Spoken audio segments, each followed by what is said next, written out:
you to be sorry about. But I'm a guest in your home, not a stupid crybaby. A silent sob caught in her throat. Anya, no one thinks you're a crybaby, least of all me. What you've been through, it's too much. It will take time to recover, to be healed of all the painful memories. It's still too fresh, but I know someday the scars in your heart will start to heal. But that's just it. I'm so afraid they will heal and I'll forget them. My family, my friends, the other resistance workers. I'm scared I'll forget all of them. Sophie pressed a handkerchief in Anya's hand. No, you won't. You will never forget them. But time has a way of taking away the stinging pain that accompanies those memories. That's all. Your family and friends will live in your heart forever. I promise. Anya wiped her eyes, then folded and refolded the hanky.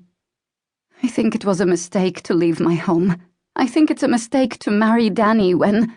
No, it's not a mistake. He loves you, Anya. Before he went back for you in Holland, he was like a caged animal, so anxious to find you and take care of you. I may never know everything that happened to you during the war, but of this I'm sure. You and Danny belong together. She smiled as she squeezed Anya's hand. Which is a good thing, since today is your wedding day. Anya's heart skipped a beat. Just hearing the words sent another shiver down her spine. She took a shaky breath and tried so hard to compose herself. My wedding day. It was no use.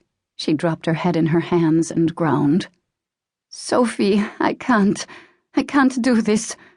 You can and you will. And we shall have the most fun, you and I, getting you all dressed and ready. You'll see. I'll go make us a pot of tea. You stay here and I'll be right back. You don't have to, really. Nonsense. Might as well make the most of it while the house is still quiet. Charlie won't be up for another hour, and Da could sleep through the blitz. So we'll have it all to ourselves. It still felt strange having someone like Sophie watching over her. After all, they'd only just met when Danny introduced them after her trip across the channel. The same day she'd left her home in Holland on a ferry. The same day Danny picked her up at the dock. She still couldn't quite comprehend all that had transpired. Moments before he showed up at her abandoned home in Utrecht, she'd been curled up on the dirty floor of her bedroom. She'd lost everyone. Everyone she'd ever loved was dead. The war had ended, but she was too exhausted to celebrate, too defeated. So she'd begged God to just take her then and there. So foolish to expect anything from the same God who'd remained so silent during the long years of war. How many times had she cried out to him? How many times had she shaken her fist in his face, furious at his neglect? And how many times had she asked him for a sign? Anya closed her eyes, remembering the moment. Still lying there on the floor of her room, with her view skewed at such an awkward angle, she'd noticed something. There, over in the corner. Something. What was it? Silent hiccups had quaked her body as she tried to sit up. She crawled across the floor, trying to see the tiny object barely visible in the late afternoon shadows. She reached out and grasped it, bringing it into the light. And as she opened her palm, what she saw took her breath away. There in her hand, with half a wing missing and a splintered snout, lay the winged piglet her brother Hans had carved for her so many years ago. When pigs fly, she'd whispered, cherishing the memory and missing him so much.